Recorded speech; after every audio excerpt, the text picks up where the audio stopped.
Hello friends, welcome to my channel Missy classes for maths. जैसा कि हम लोग क्लास 6 का चैप्टर एक्सरसाइज 10.1 डिस्कस कर रहे हैं, चैप्टर मेंस्ट्रुएशन, जिसमें हमने पिछले 2 वीडियोस में एक इंट्रो का वीडियो और एक जिसमें हमने एक्सरसाइज डिस्कस किया था, उसमें हमने क्वेश्चन नंबर 8 तक डिस्कस कर लिया है। तो चलिए आज हम डिस्कस करते हैं क्वेश्चन नंबर 9 से लेके आगे के questions. Question number 9, find the side of the square whose perimeter is 20 metre. पिछले क्वेश्चंस में हमें क्या निकालना था, हम पेरीमीटर फाइंड करते थे, हमें साइड गिवन होता था। पर इस क्वेश्चन में क्या है, हमें पेरीमीटर गिवन है और हमें क्या निकालना है, साइड निकालना है। तो क्वेश्चन को बस थोड़ा सा घुमा दिया है, पर ऐसा नहीं है कि क्वेश्चन टफ है।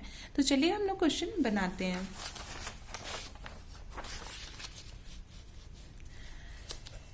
ये गिवन है, क्या गिवन है, perimeter of the square is 20 metre.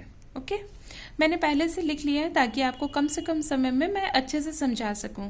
आप समझ लें अच्छे से तो आप अच्छे से बना पाओगे।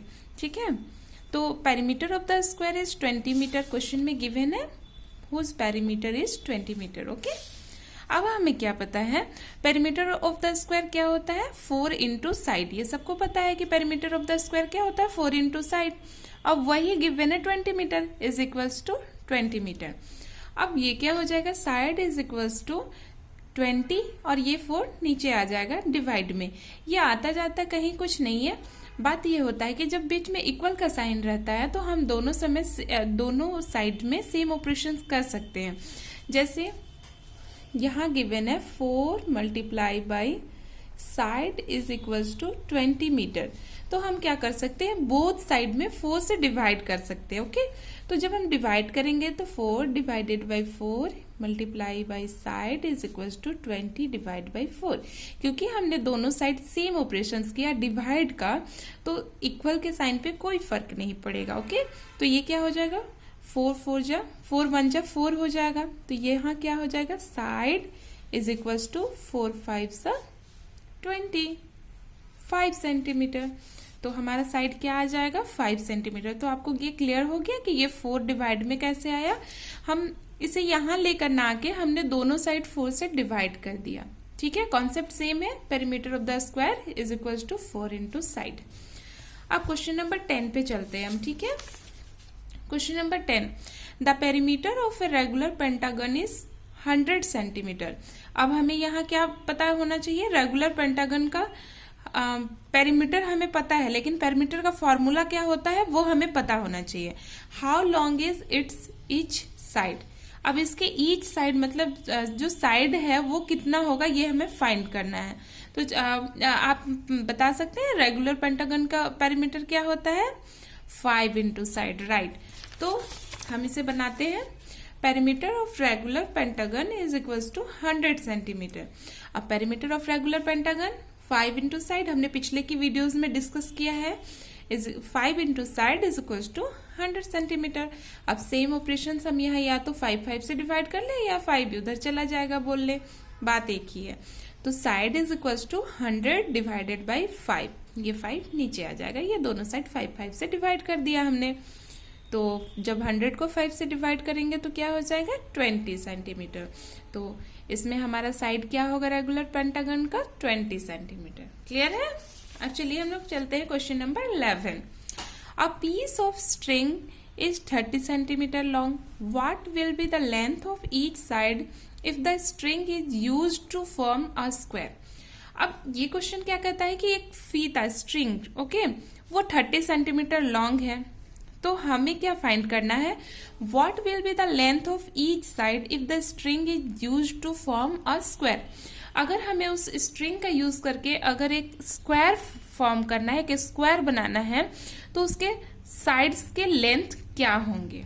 ओके, तो चलिए हम देखते हैं इसका एग्जाम्पल कैसे कर सकते हैं। मान ली ये एक स्ट्रिंग है, ओके, आप मान लो ये 30 सेंटीमीटर लॉन्ग है। तो इसका यूज करके हमें क्या करना है, मैं इस फिगर का यूज कर रही हूँ, इसका यूज करके हमें क्या करना है, एक स्क्वायर फॉर्म करना है। ठीक है, आप इसे मोड़कर एक स्क्वायर का फॉर्म में,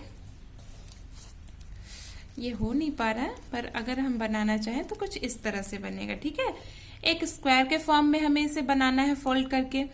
तो ये पूछा है कि इसके साइड्स कितने होंगे। अब जैसे कि इसे एक स्क्वायर बना लिया हमने, तो ये क्या हो गया, इसका पेरीमीटर हो गया। पेरीमीटर क्या होता है, इसकी सारी बाउंड्रीज को ऐड करके ही तो पेरीमीटर होता है। और ये हमें पहले से पता है कि स्ट्रिंग की टोटल लेंथ कितनी है, 30 सेंटीमीटर। इसका मतलब हमें क्या पता है कि इसका पेरीमीटर 30 सेंटीमीटर है। क्लियर है। अभी आप ऐसे देख सकते हैं, जब स्ट्रिंग को हमने एक स्क्वायर बना दिया तो फिर जो स्ट्रिंग की लंबाई थी वो किस में कन्वर्ट हो गई, इसके पेरीमीटर में कन्वर्ट हो गई, इसके बाउंड्रीज में कन्वर्ट हो गई। मतलब इसका टोटल पेरीमीटर उतना ही होगा जितना स्ट्रिंग की लंबाई है। ठीक है, तो चलिए हम क्वेश्चन बनाते हैं।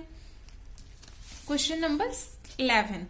अब स्ट्रिंग की लेंथ कितनी है, 30 centimetre for square. It means हम स्ट्रिंग का यूज करके एक स्क्वायर बना रहे हैं, तो पेरीमीटर तो वही होगा जो स्ट्रिंग की लेंथ होगी। Perimeter is equal to 30 centimetre.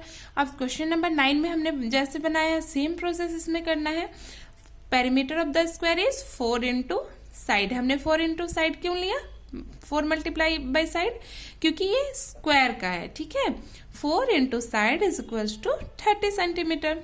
अब same side is equal to 30 by 4 centimetre. जब हम इसे डिवाइड करेंगे तो ये कितना हो जाएगा, 7.5 सेंटीमीटर। तो साइड कितने हो जाएंगे स्क्वायर के, 7.5 सेंटीमीटर। क्लियर है। अब देखिए हम क्वेश्चन नंबर बी में क्या फॉर्म करता है, एन इक्विलैटरल ट्रायंगल। मतलब हमें सेम स्ट्रिंग का यूज करके एक इक्विलैटरल ट्रायंगल बनाना है। इक्विलैटरल ट्रायंगल किसे कहते हैं, जिसके तीनों साइड्स इक्वल होते हैं। तो अगर हम इसका फॉर्म करके एक इक्विलैटरल ट्रायंगल इस टाइप से बनाते हैं, तो तब हमें क्या फाइंड करना है, इसके साइड्स फाइंड करना है। तो सेम इसमें भी क्या होगा, ये स्ट्रिंग का जितना लेंथ होगा उतना ही लेंथ होगा इक्वल इसके इक्विलैटरल ट्रायंगल के पेरीमीटर के। तो इसमें भी हम सेम फॉर्मूला अप्लाई करेंगे। ठीक है, for equilateral triangle perimeter is equals to 30 centimetre. अब इक्विलैटरल ट्रायंगल का पेरीमीटर क्या होता है, 3 multiply by side is equals to 30 centimetre. Then side is equals to 30 by 3, कितना हो जाएगा, 10 सेंटीमीटर। तो इक्विलैटरल ट्रायंगल का साइड कितना होगा, 10 सेंटीमीटर। जब हम एक स्ट्रिंग जिसका लेंथ 30 सेंटीमीटर है उसे यूज करके इक्विलैटरल ट्रायंगल फॉर्म करेंगे। ठीक है। अब क्वेश्चन नंबर सी में क्या फॉर्म करता है, वो सेम स्ट्रिंग का यूज करके हमें एक रेगुलर हेक्सागन बनाना है। मतलब एक ऐसा शेप बनाना है जिसमें 6 साइड्स होते हैं, सेम ऐसा शेप बनाना है। ये पेंटागन है, इसमें अगर एक साइड और इंक्रीज हो जाएगा तो वो हेक्सागन हो जाएगा। ठीक है, तो हमें एक हेक्सागन फॉर्म करना है सेम स्ट्रिंग का यूज करके। अब इसमें भी हम 30 सेंटीमीटर स्ट्रिंग का ही यूज कर रहे हैं, इसका मतलब इसका भी पेरीमीटर कितना हो जाएगा, 30 सेंटीमीटर के इक्वल होगा। तो हमने सेम प्रोसेस जैसा पिछले क्वेश्चन ए और बी में बनाया था सेम हम फॉलो करेंगे। चलिए बनाते हैं। For regular hexagon perimeter is equal to 30 centimetre. जितनी स्ट्रिंग की लेंथ होगी उतनी ही तो पेरीमीटर होगी।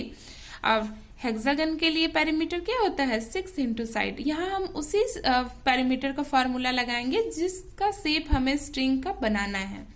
तो हेक्सागन के लिए 6 मल्टीप्लाई बाय साइड, और पेरीमीटर कितना है, 30 सेंटीमीटर के equal. Then side is equal to 30 by 6 centimetre. Side is equal to 6 से डिवाइड करेंगे 30 को, तो कितना हो जाएगा, 5 सेंटीमीटर।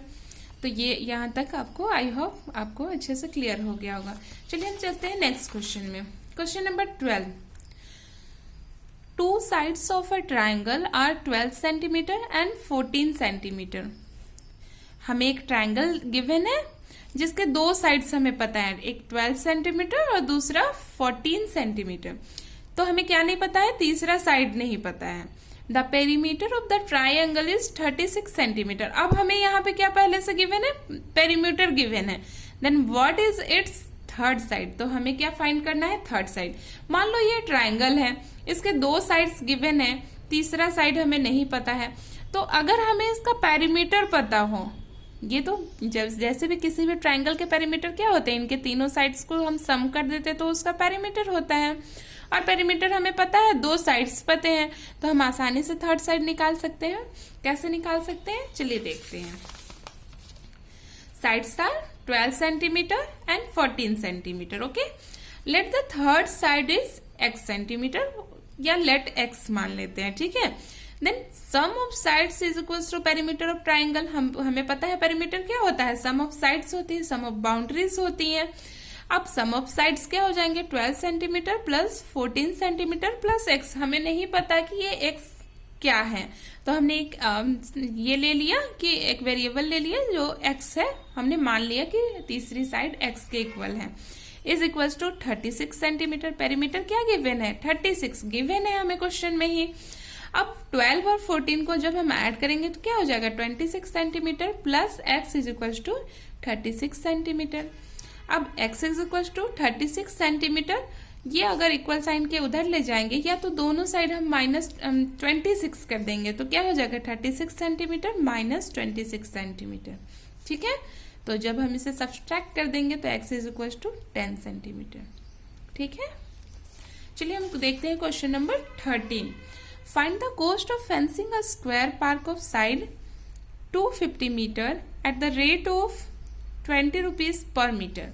अब ये क्वेश्चन क्या कहता है कि एक स्क्वायर के शेप में पार्क है, ओके, एक स्क्वायर के शेप में पार्क है जिसका एक साइड 250 मीटर है। एक साइड कितना मीटर है, 250 मीटर है, ठीक है। तो हमें क्या फाइंड करना है कि हमें इसे घेरा करना है, उस पार्क के चारों तरफ हमें घेरा करना है। तो अगर हम 1 मीटर घेरा करते हैं, पर मीटर का मतलब क्या होता है, अगर हमने 1 मीटर घेरा किया तो हमें 20 रुपीज देने होंगे। तो पूरे चारों तरफ हमें घेरा करना है, इसका मतलब हमें पूरे पेरीमीटर को इसके कवर करना है, तो हमें कितने पैसे देने होंगे ये हमें फाइंड करना है। तो अगर हम इसका पेरीमीटर फाइंड कर लें और उसे 20 से मल्टीप्लाई कर दें तो हमें पता चल जाएगा। जैसे मान लेते हैं कि अगर हमें 4 मीटर टोटल इसके पेरीमीटर होते हैं, 1 मीटर के 20 रुपये लग रहे हैं, तो 4 मीटर के कितने लगेंगे, 24 से 80 रुपीज। तो ऐसे ही हम इसका पहले पेरीमीटर फाइंड करेंगे और उसे 20 से मल्टीप्लाई कर देंगे तो हमें पता चल जाएगा कि टोटल खर्च कितना आएगा, ठीक है। तो चलिए हम क्वेश्चन बनाते हैं। Side of the park is equal to 250 metre. अब perimeter of the park is equal to 4 multiply side, क्योंकि क्वेश्चन में क्या गिवन है, स्क्वायर पार्क। हमें क्या गिवन है कि पार्क का जो शेप है वो क्या है, स्क्वायर के शेप में है, और स्क्वायर का पेरीमीटर क्या होता है, 4 मल्टीप्लाई बाई साइड, ठीक है। 4 इंटू साइड क्या है, 250, हमने मल्टीप्लाई कर दिया 1000 मीटर, ये क्या आया, पेरीमीटर आया। अब 1 मीटर का कॉस्ट कितना है, 20 रुपीज, तो पूरे 1000 मीटर का कितना हो जाएगा, 20 मल्टीप्लाई बाई 1000। तो हमें cost of fencing the park कितना हो जाएगा, 1000 multiply by 20 is equal to 20,000 rupees. समझ में आया आपको? आई होप आपको क्वेश्चन नंबर 13 तक अच्छे से क्लियर हो गया होगा। अगर आपको किसी भी क्वेश्चन में कोई भी डाउट हो तो आप कमेंट सेक्शन में मुझसे पूछ सकते हैं, और वीडियो को लाइक करना ना भूलें और चैनल को सब्सक्राइब करना ना भूलें। Thank you.